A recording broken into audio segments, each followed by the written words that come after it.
Selamat datang di channel Harman. Kali ini saya bakalan berbagi pengalaman kepada teman-teman tentang HP Fujitsu Docomo di tahun 2020. Sebelumnya, HP Fujitsu Docomo ini sudah pernah saya review di tahun 2019 dan saya beri judul Pengalaman 6 bulan bersama Fujitsu Docomo F03H. Jadi mungkin teman-teman yang belum nonton videonya, silakan nonton videonya dulu. Nanti saya bakalan kasih link di sini. Nah, untuk yang teman-teman yang penasaran dengan HP-HP dengan seri Fujitsu, bukan seri sih, maksudnya HP-HP dengan seri Docomo atau AU, saya bakalan ceritain sedikit tentang pengalaman saya bersama HP Fujitsu Docomo ini di tahun 2020. Sebelumnya, saya bakalan kasih tahu ke teman-teman, serinya ini adalah Fujitsu F03H. Jadi teman-teman, untuk yang belum tahu seperti apa itu seri Fujitsu F03H, spesifikasi dan lain-lainnya, saya sarankan buat googling aja atau nonton video saya sebelumnya di tahun 2019. Atau mungkin saya nanti bakalan kasih rincian detailnya di sini. Di video kali ini, tujuan saya buat video ini itu saya bakalan ceritain atau berbagi pengalaman ke teman-teman seperti apa HP Fujitsu di tahun 2020 ini, atau HP-HP dengan merek, bukan merek sih, HP-HP dengan merek atau apa ya, NTT Docomo. Ada juga yang SoftBank, seperti apa penggunaannya di tahun 2020. Nah, sebelumnya kalau teman-teman tahu, pemerintah mengeluarkan kebijakan pada tanggal 18 April kemarin, HP-HP yang ilegal, bukan ilegal atau seperti apa ya, HP-HP yang mungkin Docomo, SoftBank, AU, dan sebagainya macamnya itu sudah diblokir IMEI-nya atau nomor identifikasinya itu sudah diblokir. Jadi katanya dia sudah tidak bisa digunakan lagi di tahun 2020 ini. Nah, untuk itu saya bakalan berbagi kepada teman-teman pengalaman saya setelah pemerintah mengeluarkan kebijakan di 18 April kemarin tentang blok IMEI atau banned IMEI itu. Untuk Fujitsu untuk seri Fujitsu yang saya pegang ini sendiri, saya sudah menggunakannya mungkin kurang lebih selama setahun. Beberapa bulan terakhir itu digunakan oleh ayah saya baru memegangnya lagi mungkin sekitaran 2 minggu terakhir ini. Dan pengalaman saya bersama Fujitsu ini setelah 18 April kemarin itu masih normal saja. Saya tidak menemukan ada satu kendala pun berkaitan dengan IMEI-nya. Ini masih bisa digunakan untuk nelpon, masih bisa digunakan untuk internet dan lain sebagainya. Teman-teman bisa lihat, ini untuk jaringan internet yang saya pakai itu dia jaringan Tri. Kita lihat dulu. Jaringan more cellular networks. Ini data enabled 4G, saya menggunakan 3. Ini 4G-nya masih masuk, teman-teman bisa lihat. Ini masih normal, masih bisa digunakan untuk menelpon. Jadi untuk seri yang saya pegang ini, dia sudah lolos banned IMEI. Jadi sebelumnya saya sudah aktifkan sebelum 18 April, dan katanya yang mengaktifkan sebelum 18 April itu masih bisa untuk digunakan.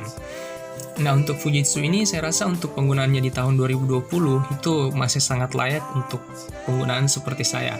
Meskipun dia sudah mentok atau sudah tidak bisa diupdate lagi, dia mentoknya itu di iOS Android Nougat 7.0. Saya bakalan liatin ke teman-teman. Kita lihat untuk about phone-nya. Dia sudah Android version 7.11, security patch-nya tahun 2018. Mungkin dari segi security atau update-nya itu dia sudah tidak dapat update lagi. Tapi untuk penggunaan saya seperti untuk menonton atau menikmati multimedia pada umumnya itu masih sangat worth it. Dan beberapa yang bertanya bagaimana dengan baterainya sendiri. Ini untuk baterainya saya rasa masih bisa untuk bertahan seharian untuk penggunaan teman-teman. Saya biasa ngecas di jam 8 pagi, 100% atau jam 7, kemudian dia itu baterainya drop sekitaran jam 7 malam lagi, jadi bisa seharian. Tapi penggunaan saya yang utama itu cuma untuk sosial media dan beberapa kali untuk searching di Google atau di DuckDuckGo. Teman-teman bisa lihat dari segi pertama, saya bahas dari penggunaan harian itu, mulai dari yang pertama tadi sinyalnya seperti apa, yang kedua dari segi baterainya, penggunaan baterainya seperti apa. Nah, yang ketiga ini untuk kustomisasinya sendiri. Teman-teman bisa lihat Android 7.0 itu dia masih memiliki navbar di bagian bawah. Dan ini sudah saya lakukan kustomisasi sendiri. Jadi untuk navbarnya ini, namanya ini Pill Bar. Dia sudah hampir menyerupai dengan Android 9 atau teman-teman bisa lihat untuk seri iOS berapa ke atas begitu. Seri-seri iPhone X atau seperti apa, saya kurang lupa juga. Saya lupa searching tadi. Teman-teman bisa lihat ini sangat smooth menurut saya penggunaannya. Untuk tampilannya sendiri saya sudah kustomisasi beberapa. Untuk navbarnya, teman-teman teman-teman yang pengen cari nama aplikasinya itu Navigation Bar. Teman-teman bisa cari di Google di Play Store maksud saya. Teman-teman bisa kustomisasi sendiri. Untuk kustomisasinya sendiri teman-teman membutuhkan Android debugging tools. Dia bisa diinstal di Linux, Mac maupun Windows. Teman-teman silahkan searching dan Google sendiri.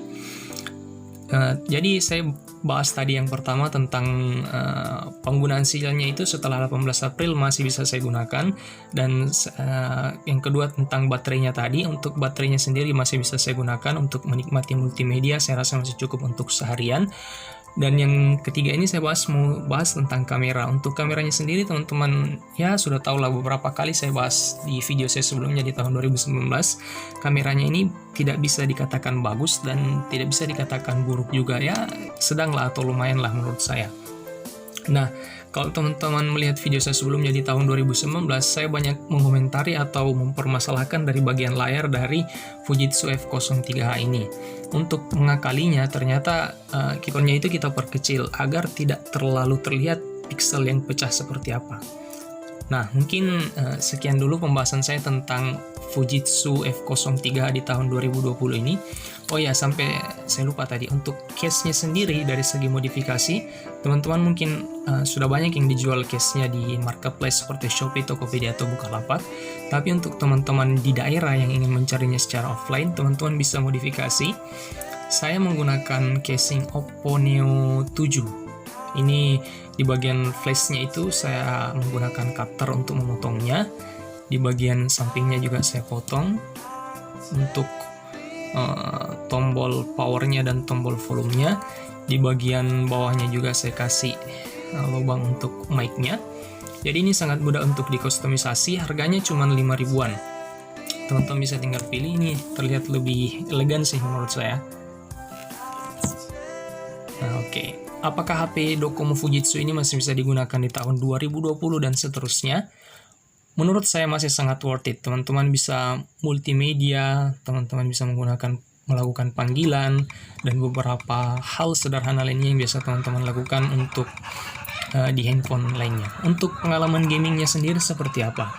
Nah, untuk gamingnya teman-teman mungkin tahu kalau saya tidak terlalu sering bermain game di handphone. Saya kebanyakan paling untuk main game sederhana seperti T-Worlds di PC saya. Untuk teman-teman yang pengen tahu bagaimana pengalaman bermain gamenya di HP Docomo Fujitsu ini, silakan tinggalkan komen di bawah kalau merasa itu penting. Nah, saya kira sekian dulu video saya tentang HP Docomo Fujitsu ini. Kalau teman-teman suka, silakan klik tombol like-nya. Kalau tidak suka, silakan dislike. Kalau menganggap video ini penting, silakan di-share. Kalau ada hal yang ingin didiskusikan bersama, silakan tinggalkan komen di bawah. Ciao, sayonara.